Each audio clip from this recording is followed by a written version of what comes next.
19வது ஸ்லோகம் ஏற்கனவே ஆரம்பித்து விட்டாயிற்று. இதிலே 5 சங்கைகள் ஏற்படுகின்றன. நம்முடைய மகா விஸ்வாசத்தை அந்த 5 சந்தேகங்களும் குலைக்கின்றன, விஸ்வாசத்தை குறைக்கின்றன. அந்த 5 சங்கைகளுக்கும் பரிகாரங்கள் என்ன என்பதை சொல்கிறார்.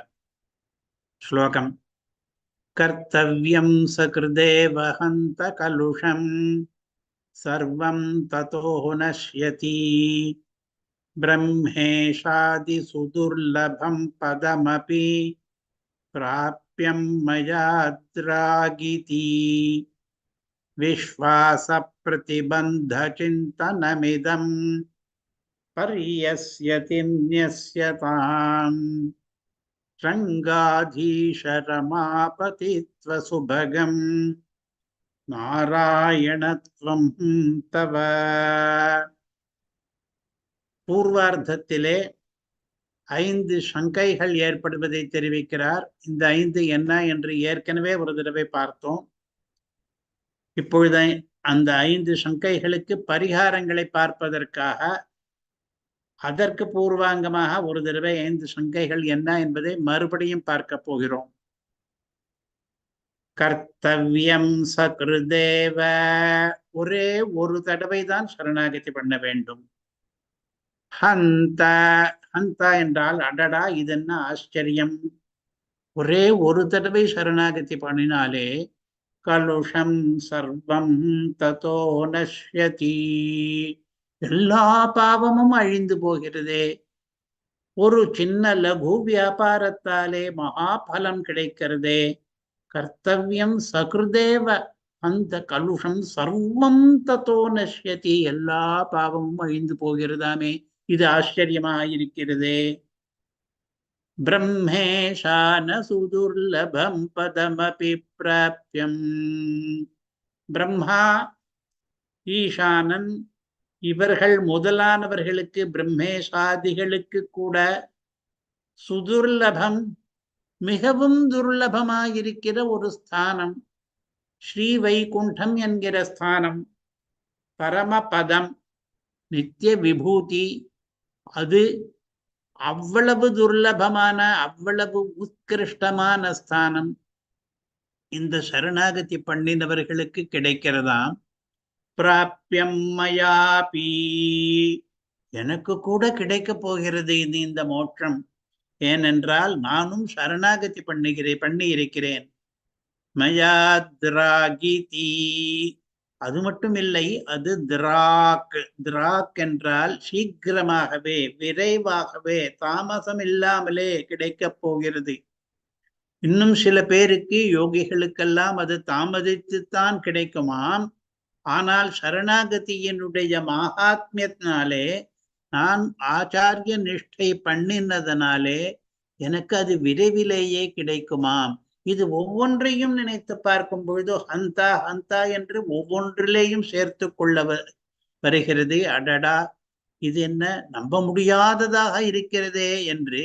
இந்த நம்ப முடியாததுதான் சங்கைகளுக்கு காரணம். இதை நம்பினால் தானே, மகா விஸ்வாசம் ஏற்பட்டால் தானே அந்த சரணாகதிக்கு அங்க பூர்த்தி ஏற்படும். இப்பொழுது இந்த பூர்வார்த்த வாக்கியத்தை கேட்டவுடனே நமக்கு 5 பெரிய சந்தேகங்கள் எழுகின்றன, உண்டாகின்றன. ஒன்று, ஒரே ஒரு தடவை மட்டும் போதுமா?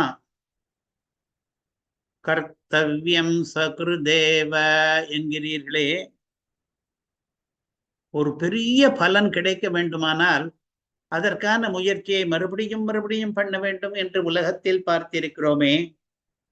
இவ்வளவு பெரிய பலனுக்கு ஒரே ஒரு தடவை சரணாகதி பண்ணினால் போருமா? பக்தி யோகம் பண்ணுகிறவர்கள் ஆவருத்தி ரசகிருதுபதேசாத் என்று திரும்பி திரும்பி பண்ண வேண்டும் என்று சொல்கிறார்களே. சரணாகதிக்கு மட்டும் ஒரு தடவை என்பது சரியா என்று ஒரு விஸ்வாசத்தை குலைக்கும்படியான ஒரு சந்தேகம் ஏற்படுகிறது. 2, ஹந்த கலுஷம் சர்வம் ததோ நஷ்யதி, எல்லா பாவமும் அழிந்து விடுமா? பாவங்கள் சஞ்சிதங்களாக மூட்டை மூட்டைகளாக குவிந்து கிடக்கின்றனவே, அத்தனையும் ஒவ்வொரு பாவத்துக்கும் ஒரு பிராயஷ்சித்தம் பண்ண வேண்டியதா இருக்க, நிஷ்கிரியாபிர் நசக்கியம் என்று சொல்லும்படி பிராயசித்தங்கள் பண்ணி மாளாதபடியான பாவங்களை நான் கட்டி கொண்டிருக்கிறேனே, இது எல்லாமே இந்த ஒரு சரணாகதி என்கிற சர்வ பிராயஷ்சித்தத்தினாலே அழிந்து போகுமா? பக்தி யோகிகளுக்கு கூட பிராரப்த கர்மம் அழியாது, பிராரப்தேதர கர்மம் மட்டும்தான் அழியும் என்று சொல்கிறார்களே. அப்படி இருக்கும் பொழுது சரணாகதனுக்கு எல்லாமே அழியுமா? சந்தேகமாயிருக்கிறதே என்று இரண்டாவது சங்கை வருகிறது. மூன்றாவது, பிரம்மேஷாதி சுதுர்லபம் பதமபி என்று சொல்லும் பொழுதே சந்தேகம் வருகிறது. பிரம்மாவுக்கு கிடைக்காதாம், ருத்ரனுக்கு கிடைக்காதாம். அவர்கள் எல்லாம் நம்மை விட எவ்வளவு மேம்பட்டவர்கள். அவர்களுக்கு ஏன் கிடைக்காது என்றால், அவர்கள் ஏதோ ஒரு அதிகாரத்திலே இருக்கிறார்கள். ஆதிகாரிகர்களுக்கு விளம்பித்து கிடைக்கும் என்று பிரம்மசூத்திரமே இருக்கிறது. அது போகிறது. மற்ற மகர்ஷிகள், பக்தி யோகம் பண்ணுகிறவர்கள் எத்தனையோ பேர் இருக்கிறார்களே, அவர்களுக்கு கூட விளம்பித்துத்தான் கிடைத்ததாம். அதாவது ஒரே ஜென்மத்தில் கிடைத்து விடவில்லையாம், பல பல ஜென்மங்களிலே அந்த பக்தி யோகத்தை அனுசூதமாக பண்ணி இறுதியிலே கிடைத்ததாம். அப்படிப்பட்டது எனக்கு சீக்கிரம் கிடைக்க போகிறதாம். மோட்சமே கிடைக்க போகிறதாம். மோட்சானந்தம் என்பது சுதுர்லபம், அது கிடைக்க போகிறதாம் என்று நினைக்கும் பொழுது எனக்கு சந்தேகம் வருகிறது. எனக்கு என்னுடைய தகுதிக்கு சில்வான சில பிரயோஜனங்களை கொடுத்து விட்டு ஏமாற்றி விடலாமே. அப்படி இல்லாமல் மோட்சம் என்கிற பரமபதத்தையேவா பெருமாள் கொடுக்க போகிறார் எனக்கு என்று. நாலாவதாக ஒரு சந்தேகம் எனக்கு கூடவா என்று. நான் என்னுடைய தாழ்மையை உணர்ந்திருக்கிறேன். எனக்கு கூடவா அவர் மோட்சத்தை கொடுப்பார்?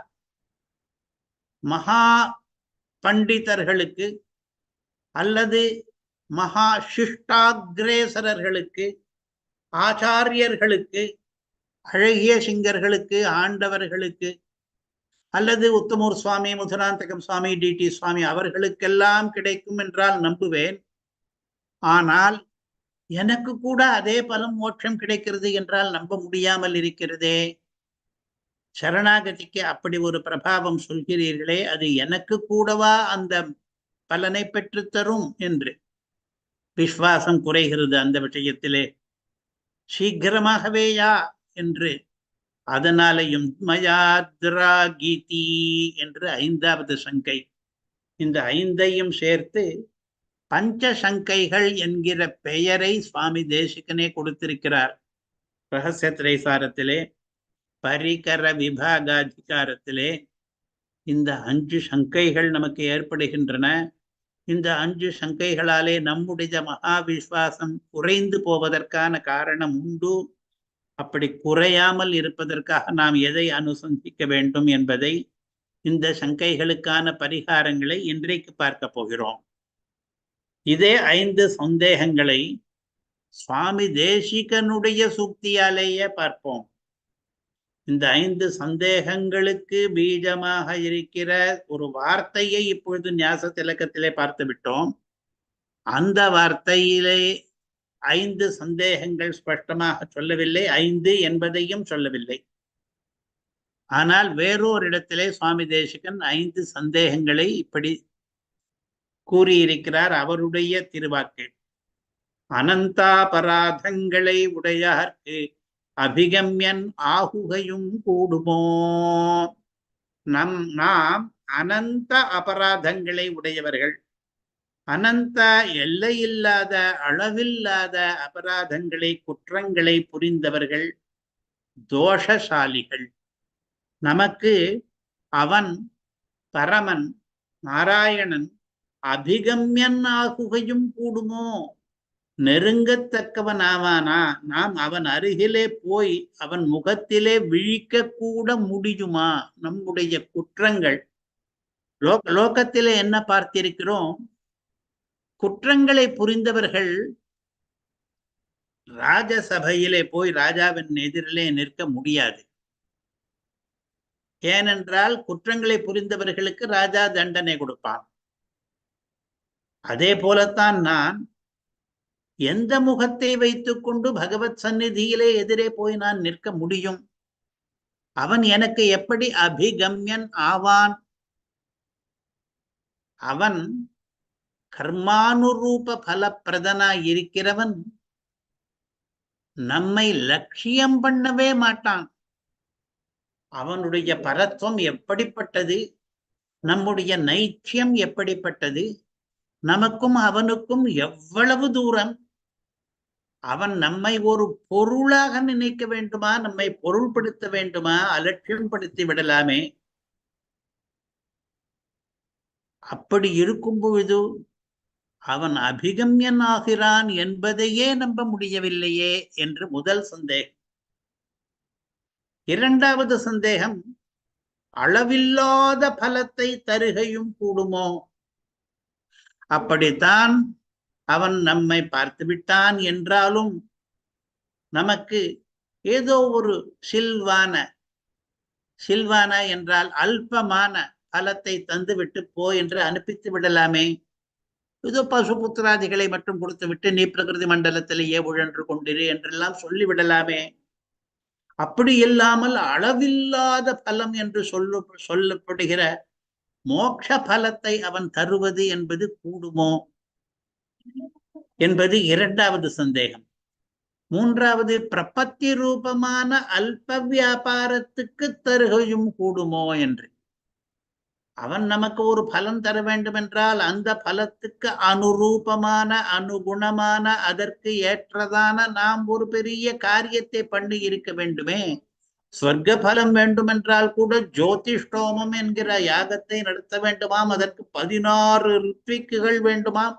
5 நாட்கள் தீட்சை பண்ணிக்கொள்ள வேண்டுமாம் என்று அவ்வளவு விதித்திருக்கிறார்களே. அதைவிட பெரியதான மோட்சத்துக்கு பிரபத்தி என்பது அல்ப வியாபாரமாக இருக்கிறதே. ஒரு அரை மணி நேரத்துக்குள் மொத்தம் முடிந்து விடுகிறதே. இவ்வளவு சின்ன வியாபாரத்துக்கு அவ்வளவு பெரிய பலனை அவன் தருவானா என்று மூன்றாவது சந்தேகம். நாலாவது, விளம்பியாதே தருகையும் கூடுமோ? அவன் மற்ற லோகத்திலே நாம் பண்ணுகிற மற்ற நல்ல காரியங்களுக்கெல்லாம் பலனை உடனே தருவதாக தெரியவில்லையே.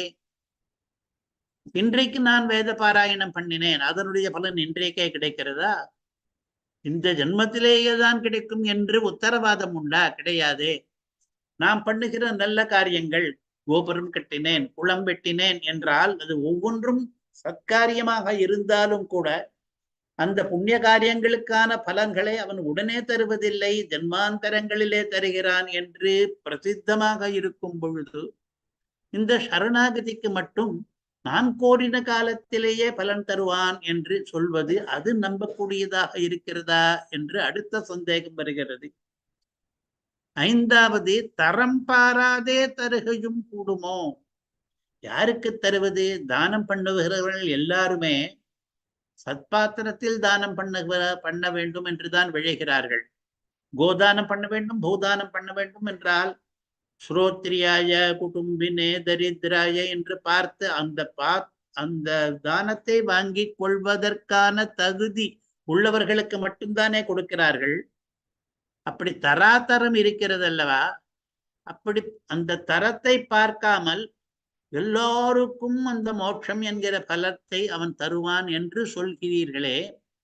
அந்தணர் அந்தியர் எல்லையில் நின்ற அனைத்து உலகும் சரணாகதி பண்ணி கொள்ளலாம், எல்லாருக்கும் பலன் கிடைக்கும்.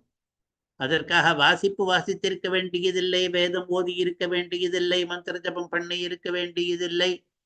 சரணாகதி பண்ணுவதற்கு எல்லாருமே பிரபத்தி யோக்கியர்களாக ஆகிறார்கள் என்று சொல்கிறீர்களே. அப்படி தரம் பாராமல் அவன் தருவானா என்றதை நினைக்கும் பொழுதோ ஐந்தாவது சந்தேகமும் வருகிறது. இந்த 5 சந்தேகங்களும் இந்த 5 வாக்கியங்களாலே சுவாமி தேசிகன் பரிகர விபாகாதிகாரத்திலே கிளப்பியிருக்கிறார். இந்த 5 சந்தேகங்களைத்தான் இப்பொழுது நாம் பார்த்து கொண்டிருக்கிற ஞாச திலக ஸ்லோகத்திலே பூர்வார்த்தம் சூச்சிக்கிறது. மூன்றாவது பாதம் என்ன சொல்கிறது? இந்த 5 சந்தேகங்களாலே மகா விஸ்வாசம் குறைகிறது. விஸ்வாச பிரதிபந்தமாக இது ஆகிறது என்று சொல்கிறது. இதே 5 சந்தேகங்களை வேறு விதமாக சுருக்கமாக நாம் மனசிலே நிறுத்தி கொள்ளும்படியாக சொல்லலாம். அவனா கொடுப்பான், அவ்வளவா கொடுப்பான், இதற்கா கொடுப்பான், எனக்கா கொடுப்பான், விரைவிலா கொடுப்பான் என்று 5. அவனா கொடுப்பான் என்றால் அவன் மிக மிக பரமனாயிற்றே, அவனை நாம் அணுகவே முடியாதே, அவன் நம்மை பொருள்படுத்த வேண்டிய தேவையே இல்லையே, அப்படிப்பட்டவனா கொடுப்பான் என்று ஒரு சந்தேகம். அவ்வளவா கொடுப்பான் என்றால் மோட்சம் என்கிறது பரம புருஷார்த்தம், மகா பலமாயிற்றே, அந்த பலன் பிரம்மாதிகளுக்கு கூட துர்லபமாயிற்றே, அந்த அளவுக்கா எனக்கு அவன் வாரி வழங்குவான் என்று 2வது சந்தேகம். இதற்கா கொடுப்பான் என்றால் நாம் பண்ணுகிற சரணாகதி என்கிற பிரபத்தி என்பது அல்ப வியாபாரமாயிற்றே, இவ்வளவு சின்ன வியாபாரத்திற்கு செயலுக்கு அவ்வளவு பெரிய பலன் கொடுப்பானா என்பது 3வது சந்தேகம். எனக்கா கொடுப்பான் என்றால் நான் மகா பாபியாயிற்றே, இவ்வளவு பாவம் புரிந்தவனுக்கு, அனந்தாபராதியான ஆனவனுக்கு கூடவா அதை கொடுப்பான் என்பது 4வது சந்தேகம். விரைவிலா கொடுப்பான் என்றால் யோகிகளுக்கு கூட விளம்பித்துத்தான் கொடுப்பான் என்று சொல்கிறார்களே, எனக்கு சீக்கிரமே கொடுப்பானா மோட்சத்தை என்று 5வது சந்தேகம். ஆக இந்த 5 சந்தேகங்களுக்கும் பரிகாரங்களை நாம் இப்பொழுது பார்க்க போகிறோம். இப்பொழுது முதல் சங்கையும் பரிகாரமும் இவையெல்லாம் ரகசிய திரைசாரத்திலிருந்து எடுத்த பக்திகள். ஆனால் இங்கே இந்த ஸ்லோகத்திலே அதை நினைவு கூறும்படியாக ஸ்லோகத்தினுடைய அமைப்பு இருக்கிறது. அதே 5 சங்கைகளை சொல்லி அதே 5 சங்கைகளும் விஸ்வாச பிரதிபந்தகங்கள் என்று சொல்லி அந்த சங்கைகளுக்கான பரிகாரங்கள் ரங்காதீஷ ரமாபதித்வ சுபகம் நாராயணத்வம் தவ என்று அவன் ரமாபதியாக இருக்கிறபடியினாலே, அவன் நாராயணனாக இருக்கிறபடியினாலே, ரங்காதீசனாக இருக்கிறபடியாலே இந்த சங்கைகள் எல்லாம் நமக்கு தேவையில்லை என்று சுருக்கமாக சொன்னார். இதனுடைய விளக்கம்தான் ரகசிய திரைசாரத்தில் இருக்கிறது. இப்பொழுது நாம் பார்க்க போகிறோம். முதல் சங்கை, அதனுடைய பரிகாரத்தையும் பார்க்க போகிறோம். முதல் சங்கை, சர்வஜ்ஞ சர்வசக்தி யுக்தனாய், கர்மானுரூப பலப்பிரதனாய், சர்வோபகார நிரபேக்ஷனாய், சுத்ர தேவதைகள் போலே க்ஷிப்ரகாரியன்றிக்கே இருப்பானாய், சமாதிக தரித்திரனான சர்வேஸ்வரன், அனந்தாபராதங்களை உடையார்க்கு அபிகம்யனாக கூடுமோ என்று. அதாவது நாம் ஏற்கனவே சொன்ன 5 சங்கைகளை இன்னும் அதிகமாக விளக்குகிறார். பகவானை நாம் அபிகமனம் பண்ண முடியுமா? பகவானை அணுகுவது, நெருங்குவது என்பது முடியுமா? நம்முடைய தாழ்வும் அவனுடைய உயர்வும் நினைக்கும் பொழுது நாம் அவன் அருகில் கூட போக முடியுமா என்று பயம் வருகிறது. ஏனென்றால் சர்வஜ்ஞ சர்வசக்தி யுக்தனாய், அவன் எல்லாம் அறிந்தவன், எல்லாம் வல்லவன். கர்மானுரூப பலப்பிரதனாய், நாம் என்னென்ன கர்மங்கள் புண்ணிய பாபங்கள் பண்ணி இருக்கிறோமோ அதற்கு அனுரூபமாகத்தான் அவன் பலனை தருவான் என்பது ஸ்பஷ்டம். சர்வோபகார நிரபேக்ஷனாய், எந்த உபகாரமும் அவனுக்கு தேவையில்லை. சில சமயங்களிலே நம்மாலே அவனுக்கு ஏதாவது காரியமாக வேண்டியிருந்தால் நம்மை அணுகுவிட்டு விடுவான். ஆனால் அவன் யாரிடமிருந்தும் எந்த உபகாரத்தையும் அபேட்சிக்க வேண்டிய தேவையில்லாமலாக இருக்கிறான். சுத்ர தேவதைகள் போலே க்ஷிப்ரகாரியன்றிக்கே இருப்பானாய், சில சின்ன தேவதைகள் எல்லாம் இருக்கின்றன. அவைகளெல்லாம் க்ஷிப்ரகாரியாக, அதாவது விரைவிலே பலன் கொடுப்பவனவாக இருக்கின்றன. ஆனால் சுத்ர தேவதைகள் மட்டும்தான் அப்படி விரைவிலே பலன் அளிக்கின்றன. பகவான் தெய்வம் நின்று கொள்ளும் என்பதற்கேற்ப பலனை பிற்பாடுதான் அளிப்பான். சமாதிக தரித்திரனான, அவனுக்கு சமமானவர் யாரும் கிடையாது, அவனுக்கு அதிகமானவர் யாரும் கிடையாது. அதனாலே வேறு யாரோடையோ போட்டி போட்டுக்கொண்டு அவன் தர வேண்டும் என்பதும் கிடையாது. சர்வேஸ்வரன், அவன் எல்லாருக்கும் ஈஸ்வரனாக ஆளுபவனாக இருக்கிறான். அப்படிப்பட்டவன் அனந்தாபராதங்களை உடையார்க்கு, நிறைய அபராதங்கள் பண்ணின நமக்கு அபிகம்யனாகை கூடுமோ, அணுகத்தக்கவனாக ஆவானா, நாம் அவன் அருகில் போக முடியுமா என்று. அந்த முதல் சங்கைக்கு பரிகாரம் ஸ்ரீமன் என்கிற பதத்திலே இருக்கிறது. அவன் மகாலட்சுமி சமேதனாக இருக்கிறான். சர்வஜனாய் சர்வசக்தனாய் இருந்தானேயாகிலும் மறுக்க ஒண்ணாத புருஷகார விசேஷத்தாலே நாம் எல்லாம் முதலிலே பிரபத்தி பண்ணும் பொழுது முதலிலே பிராட்டியிடம் பிரபத்தி பண்ணி விடுகிறோம். மகாலட்சுமியிடம் பிரபத்தி பண்ணும் பொழுது என்ன பிரார்த்திக்கிறோம்? அவளிடம் அவனை அபிகம்யனாக ஆக்கு என்று. நாம் ஏற்கனவே இதே ஞாச திலகத்திலேயே பார்த்தோம். அபிகந்தவ்யதா என்பதை அவள் ஏற்படுத்தி கொள்கிறார் என்று. ஸ்ரீயம் சீதாபாங்காமஹமசரணோயாமி சரணம் என்று சொல்லும் பொழுது அபிகம்யத்வஜனனீம் என்று சொல்லி இருக்கிறோம். பெருமாளை நமக்கு அபிகம்யனாக அணுகத்தக்கவனாக ஆக்குகிற பிராட்டியை நாம் முதலிலே சரணமடைந்து விடுகிறோம். அதுதான் புருஷகார பிரபத்தி என்பது. ஸ்ரீ பிரபத்தி பண்ணிவிட்டு அதற்கு பிறகுதான் பெருமாளிடம் பிரபத்தி பண்ணுகிறோம். அப்பொழுது என்ன நடக்கிறது? அவன் சர்வஜனாக இருந்தாலும் அவன் சர்வசக்தனாக இருந்தாலும் அவன் மறுக்க ஒண்ணாத ஒரு புருஷகார விசேஷம் வருகிறது. இவனை காப்பாற்று என்று பிராட்டி நம் சார்பிலே அவனிடம் முறையிட்டாளானால் அந்த பிராட்டியினுடைய பிரார்த்தனையை அவன் மறுக்க முடியாது. ஏனென்றால் அவ்வளவு வால்லப்யம் பிராட்டிக்கு.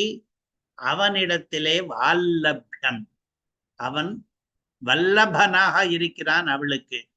பிராட்டிக்கு நம்மிடத்திலே வாத்சல்யம், நாம் அவளுடைய குழந்தைகள் போலே அவளுடைய வத்சலத்துவத்துக்கு பாத்திரமாயிருக்கிறோம்.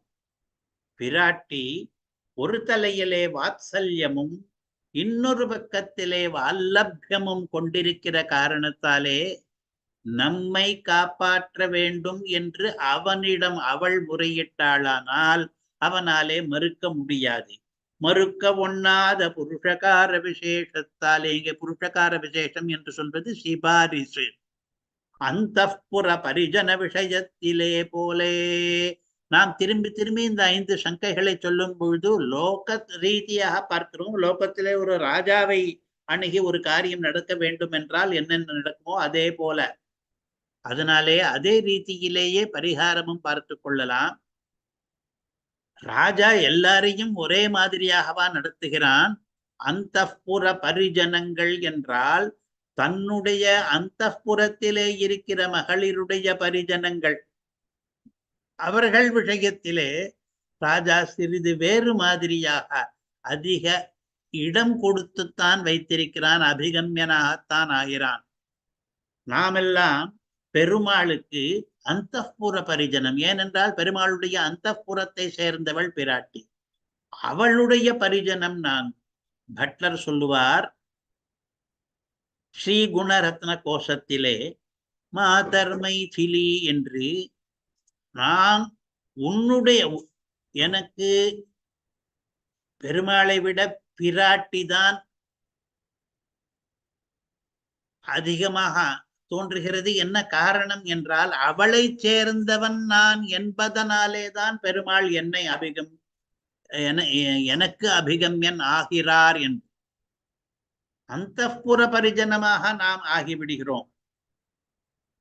அதனாலே அபிகம்யதா விரோதிகளான அபராதங்களை எல்லாம் க்ஷமித்து, நாம் எவ்வளவோ குற்றங்கள் பண்ணி இருக்கலாம். அந்த குற்றங்கள் ஒவ்வொன்றுமே கூட அபிகம்யதா விரோதியாக இருக்கலாம். அணுக முடியாமல் பண்ணுகிற குற்றங்கள் இருக்கலாம். அவற்றை எல்லாவற்றையும் அவன் க்ஷமித்து பொறுத்து விடுகிறான். ஏனென்றால் பொறுத்து கொள்ள வேண்டும் என்று தாயார் சிபாரிசு பண்ணிவிட்டார். இவற்றில் அவிஜ்ஞாதா என்னும்படி, பெருமாளுக்கு 1000 திருநாமங்களிலே அவிஜ்ஞாதா என்று ஒரு திருநாமம் இருக்கிறது. சர்வஜன் என்கிற திருநாமத்துக்கு எதிர்த்தட்டான திருநாமமாக இருக்கிறது. அவன் எல்லாம் தெரிந்தவன், ஆனாலும் அவிஜ்ஞாதா தெரிந்து கொள்ளாதவன். எதை தெரிந்து கொள்ள மாட்டான்? பிரபன்னர்களுடைய குற்றங்களை அவன் கண்டுகொள்வதே இல்லை என்று. அவிஜ்ஞாதா என்னும்படி அபிகந்தவ்யனாய் அப்படி அவனை ஆக்கி வைத்திருக்கிறாள் பிராட்டி. புருஷகார பிரபத்தி பண்ணின பிறகு பிராட்டி நம் சார்பாக பரிந்துரை செய்த பிறகு அவனாலே மறுக்க ஒண்ணாது, அவன் அபிகந்தவ்யன் அணுகத்தக்கவனாக ஆகிறான்.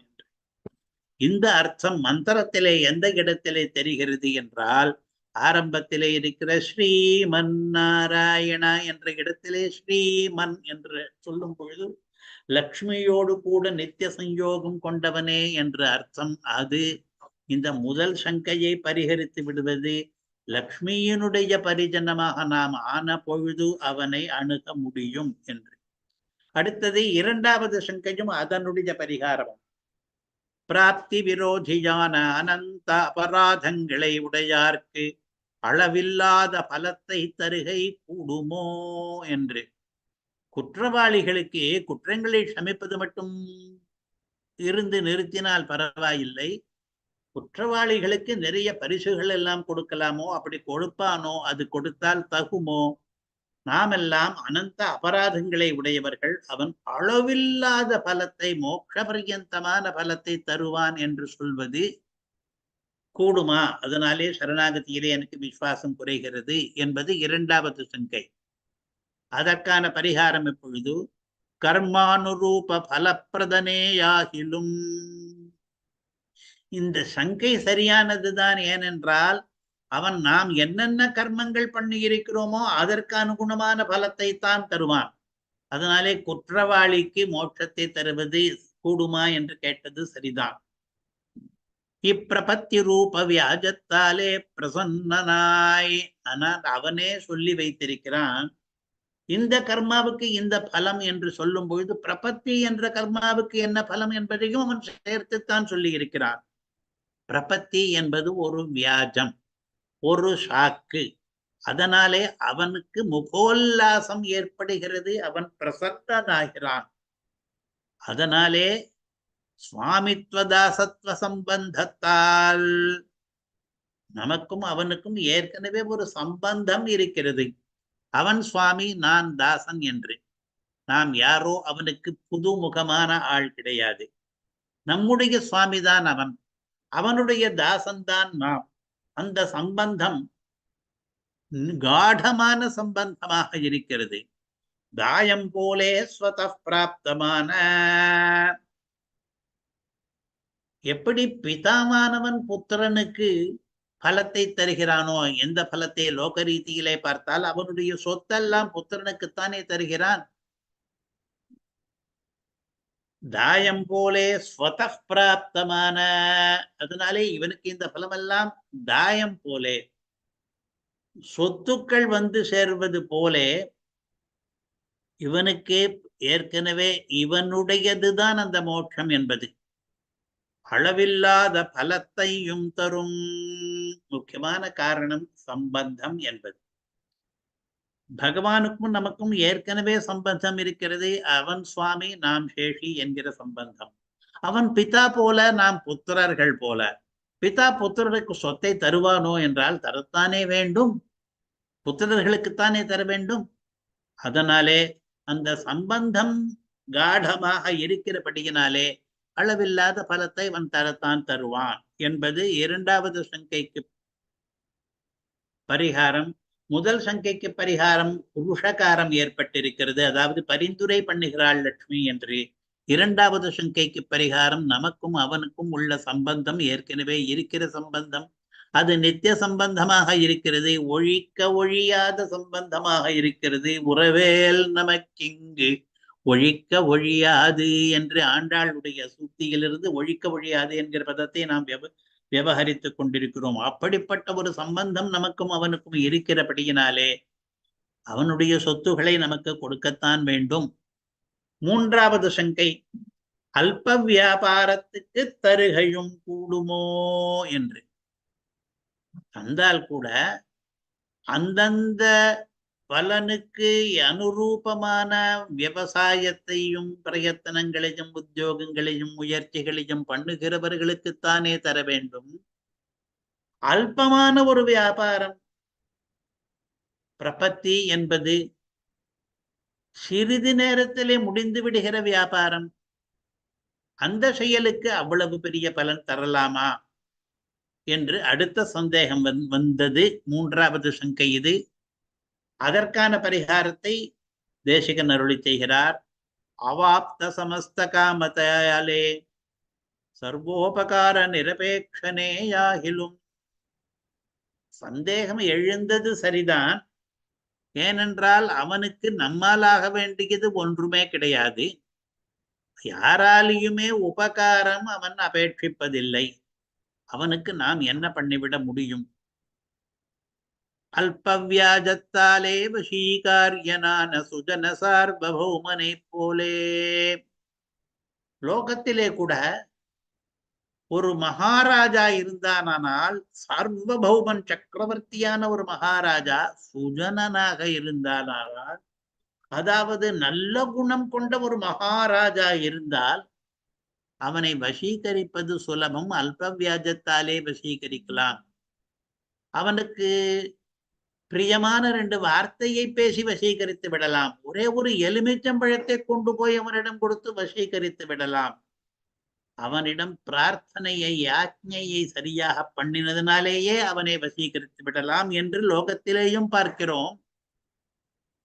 அதனாலே இந்த மகாராஜா, ஜெகநாதனான மகாராஜா கூட தன் நிருபாதிக காருண்யாதிகளாலே, அவனுக்கு ஏற்கனவே காருண்யம் முதலியவை நிருபாதிகமாக, எந்த உபாதியும் இல்லாமல் சுவாபாவிகமாக இயல்பாக இருக்கிற காரணத்தினாலே இவன் செய்கிற சில்வான வியாபாரத்தை, இவன் இந்த சரணாகதனானவன் செய்கிற சில்வான, அல்பமான, சிறிதான, லகுவான வியாபாரத்தை, காரியத்தை தனக்கு பரமோபகாரமாக ஆதரித்து கொண்டு,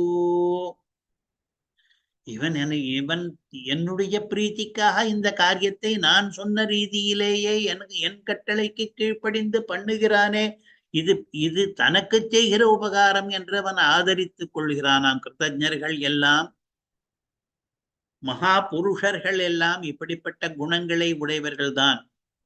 தினை துணை நன்றி செய்யணும் பனை துணையாக கொள்வர் என்கிறார் திருக்குறள். தினை துணை, ஒரு தினை அளவுதான், கடுகளவு என்று சொல்வது போல நாம் நன்றி செய்தாலும் உதவி செய்தாலும் பனை துணையா கொள்வர். இது என்ன பனை மரம் மாதிரி விழுகப்பட்டு விட்டானே என்று நாம் பண்ணுகிற சிறிய உதவியே கூட மிக பெரியதாக, சர்ஷபத்தை கூட மகாமேருவாக நினைக்கிறார்கள். அவர்களுடைய குணம் அப்படி. பகவான் மகா குணசாலி, கல்யாண குண பரிபூர்ணனாக இருக்கிறபடியினாலே நாம் சின்னதொரு வியாபாரத்தை பண்ணும் பொழுது கூட அவன் தனக்கு பெரிதாக ஏதோ உபகாரம் பண்ணிவிட்டதாக நினைக்கிறான். தனக்கு பரமோபகாரமாக ஆதரித்து கொண்டு கிருதஜனாய் காரியம் செய்யும்.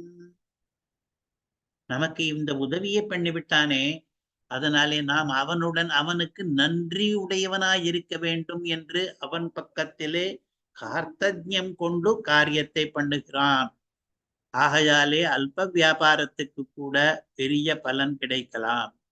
நம்முடைய எண்ணத்தினாலே அது அல்பமானாலும் அதை ஸ்வீகரிக்கிற சரண்யனுடைய எண்ணத்தாலே பார்த்தால் அது அதிகமாக தோன்றுகிறது அவனுக்கு.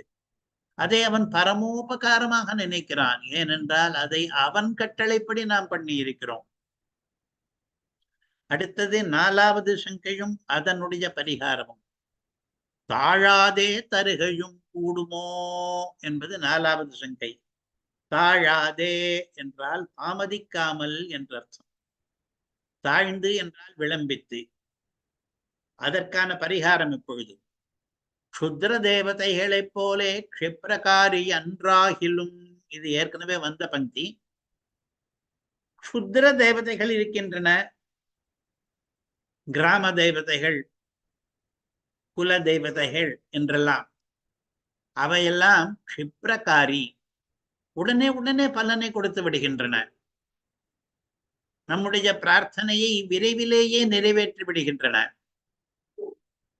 பெருமாள் அப்படி கிடையாது. பகவத்கீதையிலேயே ஒரு வாக்கியம் இருக்கிறது, க்ஷிப்ரம் பவதி கர்மஜம் என்று. அந்த தேவதாந்தரங்களை ஆசிரியித்தால் அதிலே ஒரு நன்மை இருக்கிறது. நாம் கேட்கிற பலன் உடனே கிடைத்துவிடும். ஆனாலும் கூட அப்படி இவன் க்ஷிப்ரகாரி இல்லாமல் இருந்தாலும் கூட மற்றுள்ள சாஸ்திரார்த்தங்களுக்கு விளம்பித்து பலன் கொடுத்தானேயாகிலும் இன்னும் எத்தனையோ சாஸ்திரார்த்தங்கள் இருக்கின்றன. சரணாகதி ஒன்றைத்தான் சாஸ்திரம் விதித்திருக்கிறது. இன்னும் எத்தனையோ இருக்கின்றன. அனந்தமான வேதங்கள் ஏராளமான விதி நிஷேதங்களை பண்ணி இருக்கின்றன. உதாரணமாக ஜோதிஷ்டோமேன ஸ்வர்க காமோ யஜேதா என்று ஸ்வர்க்கம் வேண்டுபவன் ஜோதிஷ்டோம யாகம் பண்ணு என்றால் அதற்கு விளம்பித்து பலன் கொடுத்தானேயாகிலும் அதனுடைய பலன் எத்தனையோ ஜன்மங்கள் கழித்து கூட கிடைக்கலாம். எந்த புண்ணிய காரியத்துக்கு எப்பொழுது எந்த ஜென்மத்திலே பலன் கிடைக்கும் என்ற வியவஸ்தை இல்லாததுனாலே விளம்பித்து பலன் தருபவன் தான் அவன் என்றும் பிரசித்தமாக இருக்கிறபடியினாலே அனன்ய சரணனுடைய பிரபத்திக்கு பிரபத்தி பண்ணுகிறவன் எப்படி இருக்கிறான்? அனன்ய சரணனாக இருக்கிறான். இவனுக்கு வேறு ஒரு புகலிடம் கிடையாது, வேறொரு போக்கிடம் கிடையாது. பகவானை விட்டால் வேறு கதி கிடையாது. அப்படி பிரபத்தி பண்ணினானால் ஒருவன் அந்த பிரபத்திக்கு ஔதாரியாதி குணசகிதனாய் அந்த பிரபத்தியை ஸ்வீகரிக்கிறவன் வள்ளலாக இருக்கிறான், உதாரணனாக இருக்கிறான், வாரி வாரி வழங்குபவனாக இருக்கிறான். அது அவனுக்கு கல்யாண குணங்களிலே ஒன்றாக இருக்கிறது. சககாரியந்தர நிரபேட்சமான தன் சங்கல்ப மாத்திரத்தாலே இவன் வழங்குவதற்கு, அவன் எந்த செயலையும் புரிவதற்கு வேறு ஒரு துணை அவனுக்கு தேவைப்படுவது இல்லை. யாருடைய சககாரமும் அவனுக்கு வேண்டாம்.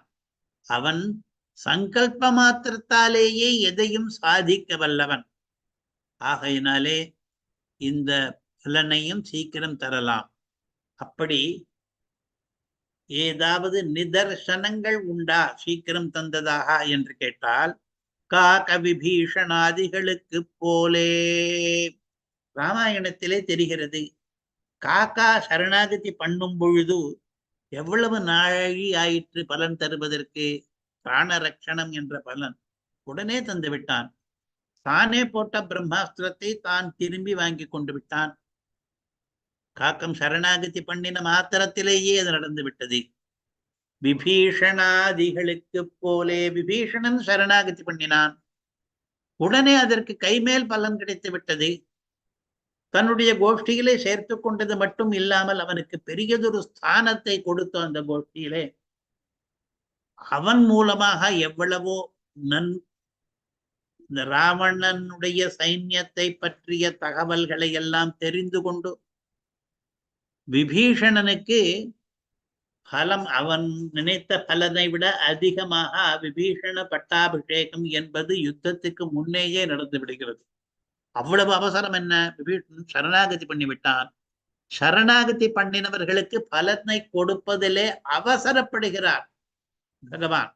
அதைத்தான் ராமாவதாரத்திலும் காட்டியிருக்கிறார். அதற்கான காலம் என்ன? ராவண வதமான பிறகு பண்ண வேண்டிய விபீஷண பட்டாபிஷேகத்தை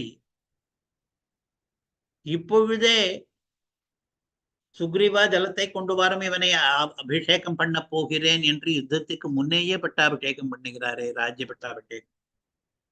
அதிலிருந்தே தெரியவில்லையா சரணாகதி பண்ணினவர்களுக்கு அவன் துறைப்பட்டு அவசரப்பட்டு பலனை கொடுப்பான் என்று. இவன் கோலின காலத்திலே அபேட்சிதம் கொடுக்கும்.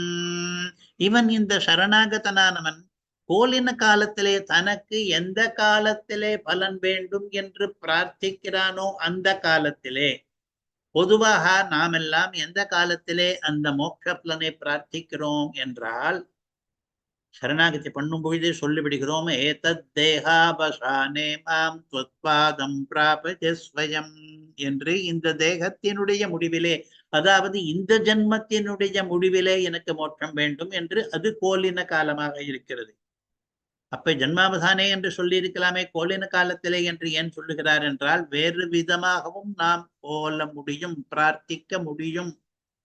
சில பேர் ஆர்த்த பிரபத்தி பண்ணுபவர்கள் எனக்கு இப்பொழுதே வேண்டும் என்றோ எனக்கு அடுத்த வாரம் வேண்டும் என்றோ ஒரு காலத்தை குறிப்பிடுகிறார்கள். குறிப்பிட்டு விட்டு அந்த காலத்திலே எனக்கு மோட்சத்தை கொடுப்பாயாக என்று சொன்னால் அதற்கேற்றபடி அவர்களுக்கு அவர்கள் கோலின காலத்திலே அவர்கள் கேட்டதை அபேட்சிதம் கேட்டதை விரும்பியதை கொடுப்பார் பெருமாள் என்று. ஆகா, 4வது சங்கைக்கும் பரிகாரம் கிடைத்து விட்டது. நிறைய ஏற்கனவே நிதர்சனங்களும் இருக்கின்றன. காக்க சரணாகதிக்கு உடனேதான் பலன் கிடைத்தது, விபீஷண சரணாகதிக்கு உடனேதான் பலன் கிடைத்தது என்பதை எல்லாம் பார்க்கிறோம். அவன் தாழாதே தருகை என்பது கூடும். ஏனென்றால் அவனுடைய ஔதாரியம் அப்படி, அவனுடைய வள்ளல் தன்மை அப்படி. ஒருவன் அதிக உதாரணாக பெரிய வள்ளலாக இருந்து விட்டார் வாரி வாரி வழங்குவான்.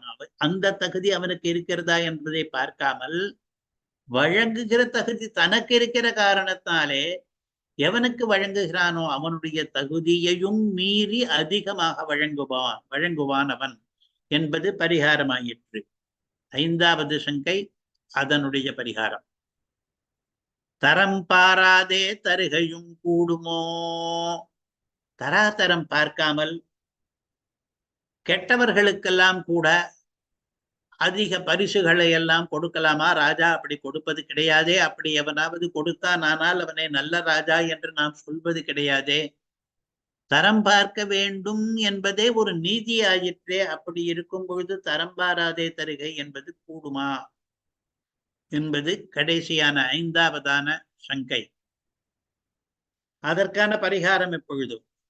சமாதிக தரித்திரனே ஆகிலும். பகவானுக்கு சமமானவர் கிடையாது, அதிகமானவர் கிடையாது. அப்படி இருந்தாலும் கூட சுவாதந்திரியாதி குணவிசிஷ்டனாய் அவனுக்கு சுவாதந்திரியம் வேறு எவனுக்கும் வசப்படாமை என்கிற குணம் அவனுக்கு இருக்கிறது. தன் பிரயோஜனமாக ஆஸ்ரிதர்க்கு அபேட்சிதம் செய்கிறான். ஆஸ்ரிதர்களுக்கெல்லாம் மனோரத பூர்த்தியை பண்ணுவது அவர்களுக்கு பண்ணுவதாக அவன் நினைத்துக் கொள்வதில்லை. தன்னுடைய பேராக தனக்கு பாக்கியமாக நினைத்துக் கொள்கிறான். அவனுடைய எண்ணத்திலே தான் தனக்குத்தான் உதவி பண்ணுகிறான். தன்னை ஆஸ்ரிதர் தன்னிடம் வந்து சரணாகதி அனுஷ்டித்தவர்களுக்கு கொடுக்கிற இந்த தானம் இருக்கிறதே, மோட்ச தானம், அது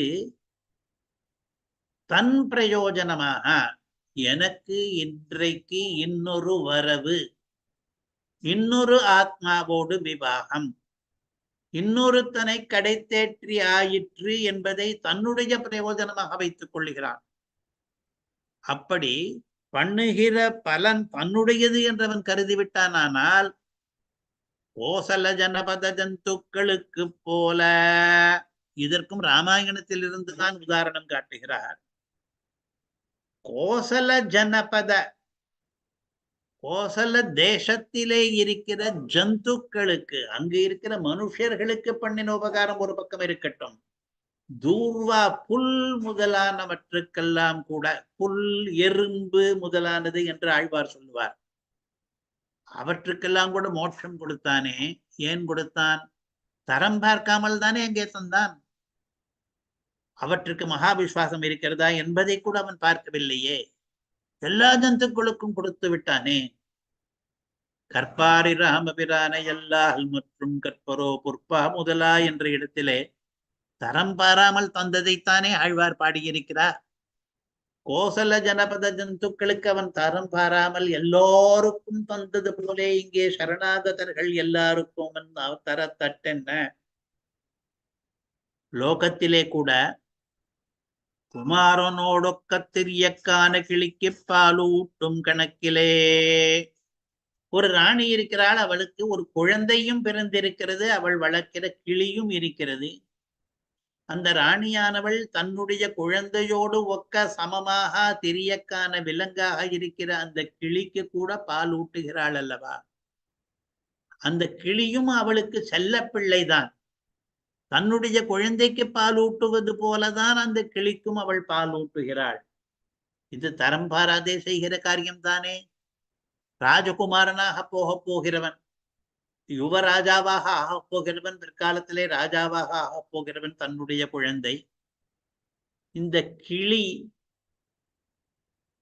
தேவனும் கிடையாது, மனுஷனும் கிடையாது, தெரியக்கென்ற நீச்சமான பிறவியை பிறந்திருக்கிறது. அந்த கிளிக்கும் இந்த குமாரனுக்கும் சமமாக பால் ஊட்டுகிறாளே அவள். அவள் தரம் பார்ப்பதில்லை என்பதை லோகத்திலேயும் பார்க்கிறோம் அல்லவா? ஏனென்றால் கிளிக்கு பால் ஊட்டுவதனாலே கிளிக்கு இருக்கிற இன்பத்தை விட இவளுக்கு இருக்கிற இன்பம் அதிகமாக இருக்கிறது. அதே போலத்தான் பகவான் சரணாகத ரட்சணம் பண்ணும் பொழுது சரணாகதனுக்கு ஏற்படுகிற பலன் ஒரு பக்கம் இருக்கட்டும், அதனாலே பகவானே அடைகிற பிரீத்தி இருக்கிறதே, அவன் உபக்கிறான், தன்னுடைய உபகைக்காக பண்ணுகிறான். கிளிக்கு பாலூட்டும் கணக்கிலே தரம் பாராதே கொடுக்கும். அதனாலே சரணாகதர்கள் விஷயத்திலே அவன் தரம் பார்ப்பதில்லை, மற்றவர்கள் விஷயத்திலே தரம் பார்ப்பதும் உண்டு. இப்படி 5வது சங்கைக்கும் பரிகாரம் ஆயிற்று. 5 சங்கைகளும் பரிகிருதங்கள் ஆகின. இந்த சங்கா பரிகாரங்களை ஒரு தடவை சுருக்கமாக பார்த்து விடுவோம். சுருக்கத்தையும் சுவாமி தேசிகனே அருளி செய்திருக்கிறார். புருஷகார சம்பந்த குண வியாபார பிரயோஜன விசேஷங்கள் என்று அவருடைய சூக்தி. இந்த ஒரு சின்ன வாக்கியத்தை எடுத்து பார்த்தால் இதிலே நிறைய விஷயங்களை திணித்து வைத்திருக்கிறார். புருஷகார சம்பந்த குண வியாபார பிரயோஜன விசேஷங்கள் என்று பரிகாரங்களை சுருக்கிவிட்டார். முதல் சங்கைக்கு பரிகாரம் புருஷகாரம் என்பது, 2வது சங்கைக்கு பரிகாரம் சம்பந்தம் என்பது, 3வது சங்கைக்கு பரிகாரம் குணம் என்பது, 4வது சங்கைக்கு பரிகாரம் வியாபாரம் என்பது, 5வது சங்கைக்கு பரிகாரம் பிரயோஜனம் என்பது. புருஷகாரம் சம்பந்தம் இந்த 2 குணம் கூட புரிகிறது. வியாபாரம் பிரயோஜனம் என்பது அவ்வளவாக புரியவில்லை. அதனாலே அதை இன்னும் அவரே விளக்குகிறார் அடுத்த வாக்கியத்திலே. இப்புருஷகாராதிகள் 5க்கும் விசேஷங்களாவன. இதுவும் தேசிக சூக்திதான். புருஷகாரம் முதலாக 5 சொல்லிவிட்டோம். நாம் 5 சங்கைகளுக்கு 5 பரிகாரங்களை 5 பதங்களாலே சுருக்கி ஆயிற்று. ஆனால் அந்த 5 பதங்களோடு விசேஷணங்களோடு கூட்டிக் கொள்ள வேண்டும். மறுக்க ஒண்ணாமை, ஒழிக்க ஒழியாமை, நிருபாதிகமாக சககாரியை பார்த்திருக்க வேண்டாமை, தன்னியரான பிறருடைய பேரே தன் பேராகை என்று இதெல்லாம் கூட தேசிக சூக்தி. என்ன சொல்ல வருகிறார் என்றால், புருஷகாரம் எப்படிப்பட்ட புருஷகாரம் தெரியுமா? லட்சுமி பண்ணுகிற புருஷகாரம். புருஷகாரம் என்றால் சிபாரிசு, பரிந்துரை.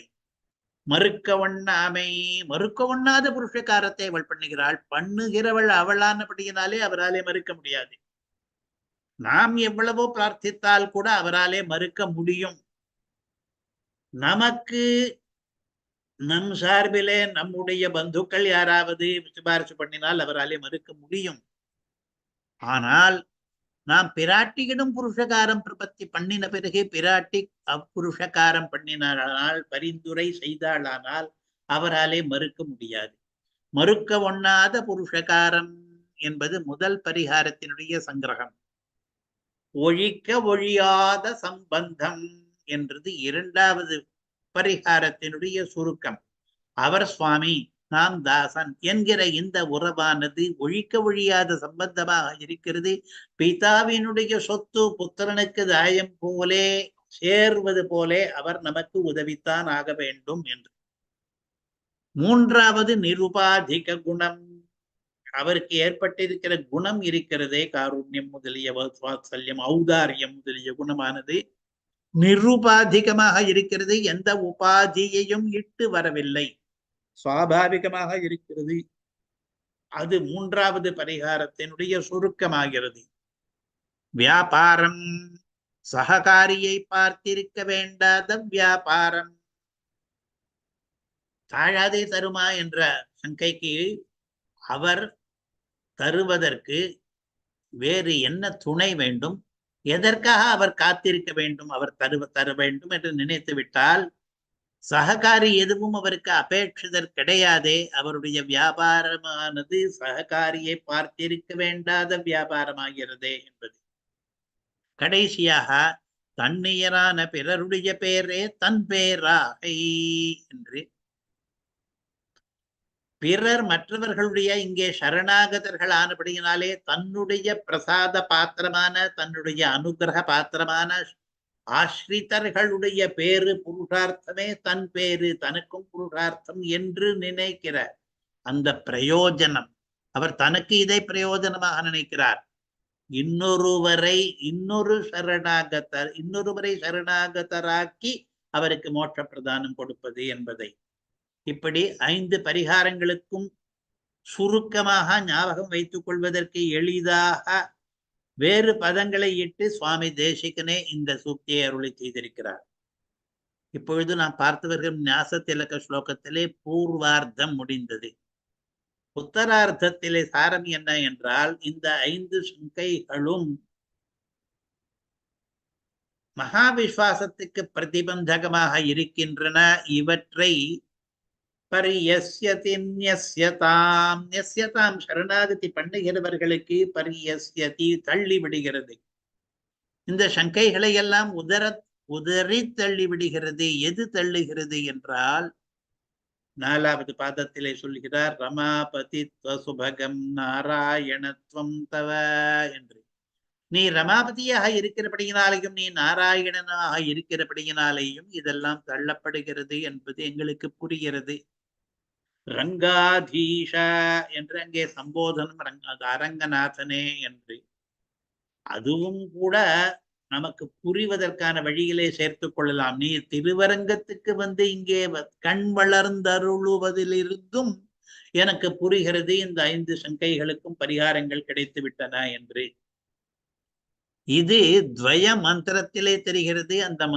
அந்த மந்திரம்தான் சரணாகதி மந்திரம். நாம் சரணாகதி பண்ணிக்கொள்ளும் பொழுது உச்சரிக்கிற மந்திரம் ஸ்ரீமன் நாராயணா என்று ஆரம்பிக்கிற துவஜ மந்திரம். அதிலே ஆரம்ப பகுதியிலேயே தெரிந்து விடுகிறது. ஸ்ரீமன் நாராயணா என்று சொல்லும் பொழுதே, ஸ்ரீமன் என்று சொல்லும் பொழுதே முதல் சங்கைக்கு பரிகாரம் கிடைத்து விட்டது. நாராயணா என்ற அந்த 4 எழுத்து மந்திரத்தில் 2 விதமான விக்கிரக வாக்கியங்களை சொல்லி அர்த்தங்களை பார்க்கும் பொழுது மற்ற நாளும் கூட கிடைத்து விடுகின்றன. இப்பொழுது இந்த ஞாச திலகத்திலே 19வது ஸ்லோகத்தினுடைய அர்த்தத்தை சாரமாக பார்த்தாயிற்று. வழக்கமாக ஒவ்வொரு ஸ்லோகத்திலேயும் தென்னாச்சாரிய சம்பிரதாயத்தை சேர்ந்தவர்கள் அதை எப்படி கையாண்டிருக்கிறார்கள், அந்த அர்த்தங்களை அவர்கள் எந்த கருத்திலே எடுத்துக்கொண்டிருக்கிறார்கள் என்பதை பார்க்கிற வழக்கம். இந்த ஸ்லோகத்துக்கு அந்த ஏற்றமும் உண்டு. தனி சரமத்திலே லோகாச்சாரியர் இந்த ஸ்லோகத்தை உதாகரித்துள்ளார் என்பது பிரகாசிக வியாக்கியானத்திலே மதுராந்தகம் சுவாமியினுடைய சூக்தி. தனி சரமத்திலே என்றால் அவர் அஷ்டாதச ரகசியங்கள் என்று 18 சில்லறை ரகசிய நூல்களை இயற்றி இருக்கிறார். யார்? லோகாச்சாரியர் என்கிற பிள்ளை லோகாச்சாரியர் என்பவர். அவர் அந்த 18லே ஒன்றான தனிச்சரமத்திலே, தனிச்சரமம் என்பது அந்த அஷ்டாதச ரகசியங்களிலே ஒன்றாக இருக்கிறது. அந்த தன்னுடைய கிரந்தத்திலே இந்த ஸ்லோகத்தை உதாகரித்துள்ளார். அதாவது கர்த்தவ்யம் சகிருதேவஹந்த கலுஷம் சர்வம் ததோ நஷ்யதி என்று ஆரம்பிக்கிற இந்த முழு ஸ்லோகத்தையும் மேற்கோளாக தன்னுடைய நூலிலே காட்டியிருக்கிறார். அதனாலே அவர் இதை மிகவும் ஆதரித்திருக்கிறார் என்பது தெரிகிறது. அவர் இதற்கு சமமான கொள்கைகளை சூக்திகளை சொல்லி இருக்கிறார் என்று சொல்வதை விடவும் இதுக்காரும் அப்படித்தான் சொல்லி வந்தோம். சுவாமி தேசிகன் என்ன அபிப்பிராயப்பட்டிருக்கிறாரோ அதே அபிப்பிராயம் கொண்ட சூக்திகள் லோகாச்சாரியருடைய கிரந்தங்களிலேயே இருக்கின்றன என்றுதான் இந்த பிரகாசிகா வியாக்கியானம் காட்டி வந்தது. இப்பொழுது 19வது ஸ்லோகம் வரும் பொழுது என்ன சொல்கிறார்? இதே ஸ்லோகத்தையே அப்படியே எடுத்து போட்டு கொண்டு விட்டார். சுவாமி தேசிகனுடைய சூக்தி இப்படி இருக்கிறது என்பதையே காட்டிவிட்டார் தன்னுடைய கிரந்தத்திலே. அதற்கு பிறகு ஒரு வாக்கியம், இது சுவாமி தேசிகனுடைய வாக்கியம். இப்படி யதாலோகம் பிறந்த சங்கைகளுக்கு யதாலோகம் பரிகாரம் உண்டாகையாலே யதாசாஸ்திரம் பிரபத்தி அபேட்சித சாதனமாக குறையில்லை. இதற்கு என்ன அர்த்தம் என்றால், பெரிய பெரிய சங்கைகள் எல்லாம் ஏற்பட்டன. இந்த மகாவிஸ்வாசத்துக்கே பிரதிபந்தகமான சங்கைகள் எல்லாம் ஏற்பட்டன. அவை எப்படி ஏற்பட்டன? இந்த சங்கைகளை சாஸ்திரமாய் எழுப்பிற்று. சாஸ்திரம் என்னவோ ஸ்பஷ்டமாகத்தான் சொல்லிவிட்டது. சரணாகதி பண்ணினால் மோட்சம் நிச்சயம் என்றுதான் சொல்லுகிறது. சாஸ்திரத்தை நம்புகிறவனுக்கு இந்த சங்கைகள் வரக்கூடாது. சாஸ்திரம் சொன்னால் அது சரியாகத்தான் இருக்கும். ராமரே சொல்லி இருக்கிறார் சகுதேவ பிரபன்னாய என்பதிலே. கிருஷ்ணரே சொல்லி இருக்கிறார் அகம் துவா சர்வ பாபேபியா என்று.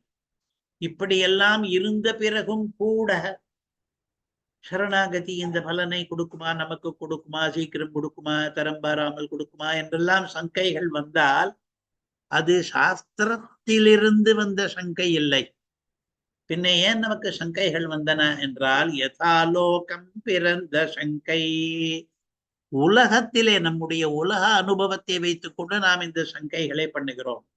உலக அனுபவம் என்றால் என்ன அனுபவம் என்றால், நாம் ஒரு பெரிய தனிகனிடமோ ஆட்யனிடமோ மகாராஜாவிடமோ சக்கரவர்த்தியினிடமோ ஒரு பலனை எதிர்பார்த்து சென்றோமானால் அங்கே எப்படி நடக்கிறது என்பதை எல்லாம் நாம் மனதிலே கொண்டு, அதே போலத்தானே ஜெகநாதனாக இருக்கிற சர்வேஸ்வரன் கூட இந்த ராஜா போலத்தானே இருப்பான் என்று வைத்துக் கொண்டு இந்த 5 சங்கைகளையும் நாம் எழுப்பி கொண்டு விட்டோம்.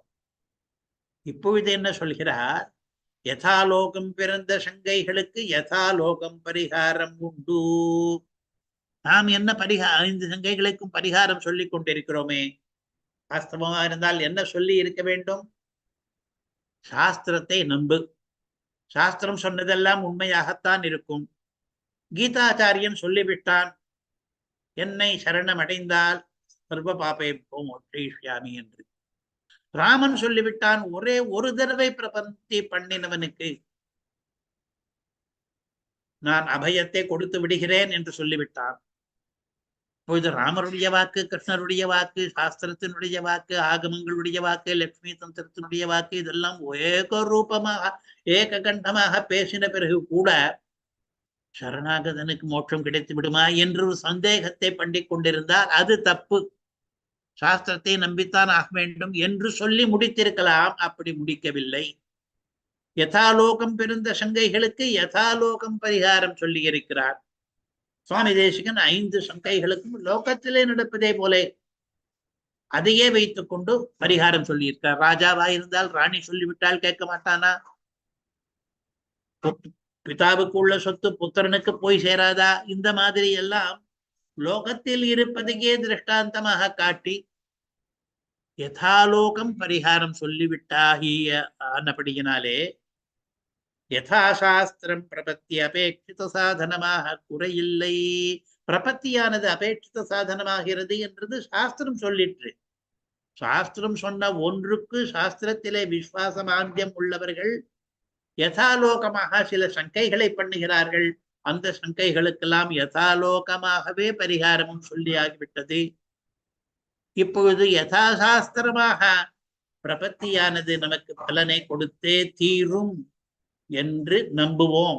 மகா விஸ்வாசம் இருக்கட்டும். பிரபத்தி அபேட்சித சாதனமாவதற்கு குறை ஏதும் கிடையாது. 5 குறைகள் இருப்பதாக நீங்களாக நினைத்துக் கொண்டீர்கள் என்று. இப்பொழுது ஞாச திலகத்தினுடைய 19வது ஸ்லோகம் முடிந்தது. அடுத்து இன்றைய ஸ்லோகமாக 20வது ஸ்லோகம் ஆரம்பிக்கிறது.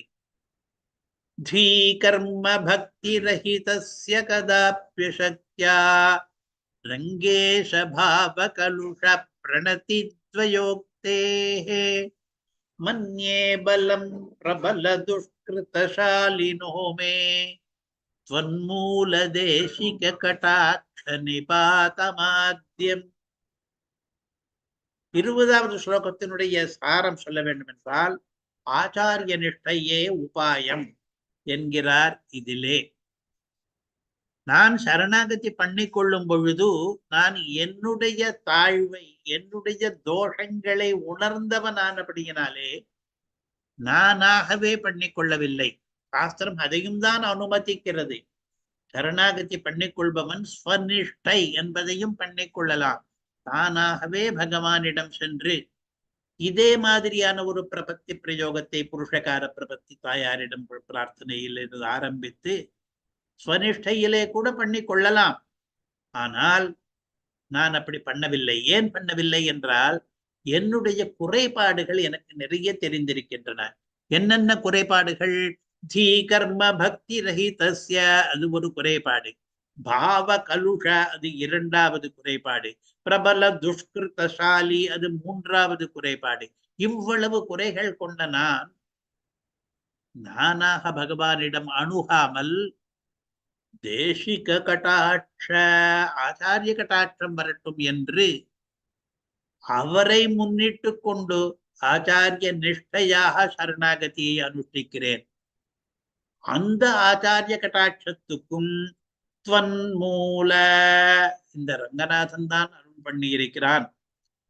பகவத் அனுகிரகத்தாலேதான் எனக்கு ஆச்சாரிய சம்பந்தம் வாய்த்திருக்கிறது. ஆச்சாரியனுடைய பிரதம கட்டாட்சம் என் மீது விழுந்ததற்கே காரணம் அந்த பகவான் பண்ணின அனுகிரகம் தான். ஈஸ்வரஸ்ய சௌஹார்தம் என்று ஒரு ஸ்லோகம் ரகசிய திரைசாரத்திலே எடுத்து காட்டப்பட்டது. பெருமாளுடைய சங்கல்பம், பெருமாளுடைய அனுகிரகம் இருந்தால்தான் நமக்கு நல்ல ஆச்சாரியரே வாய்ப்பார். என்னுடைய ஆத்ய தேசிக கட்டாட்சம் இருக்கிறதே, அதுவே துவன் மூலமாக இருக்கிறபடியினாலே எனக்கு இவ்வளவு குறைகள் இருந்தாலும் கூட நான் பலம் மன்யே, எனக்கு பெரிய பலம் இருப்பதாக நான் நினைத்துக் கொள்கிறேன்.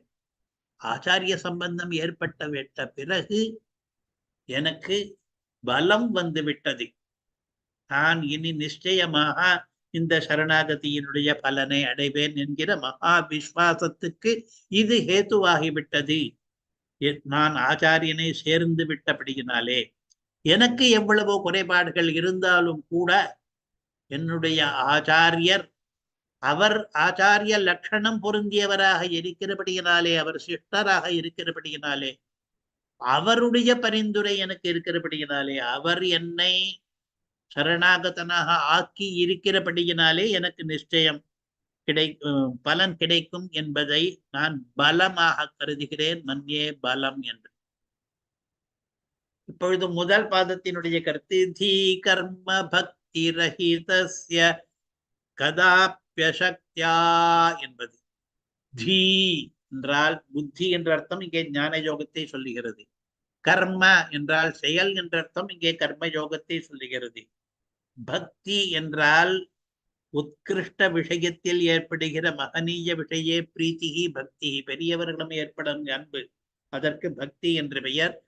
அது இங்கே பக்தி யோகத்தை குறிப்பிடுகிறது. ரஹிதஸ்ய என்றால் இவை எதுவுமே எனக்கு கிடையாது. எனக்கு ஞான யோகம் கிடையாது, கர்மயோகம் கிடையாது, பக்தி யோகம் கிடையாது. அதற்கு அடுத்த பதம் கதாபி.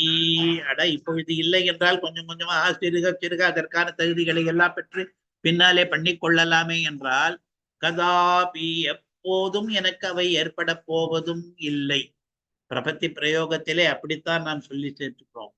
கல்ப கோட்டி கல்ப கோட்டி காலம் காத்திருந்தாலும் உன்னை தவிர எனக்கு வேறு சாதனம் இல்லை என்று உணர்ந்து கொண்டேன் என்று ஞாச திலகத்திலேயே இதற்கு முன்னே வந்திருக்கிறது அந்த கருத்து.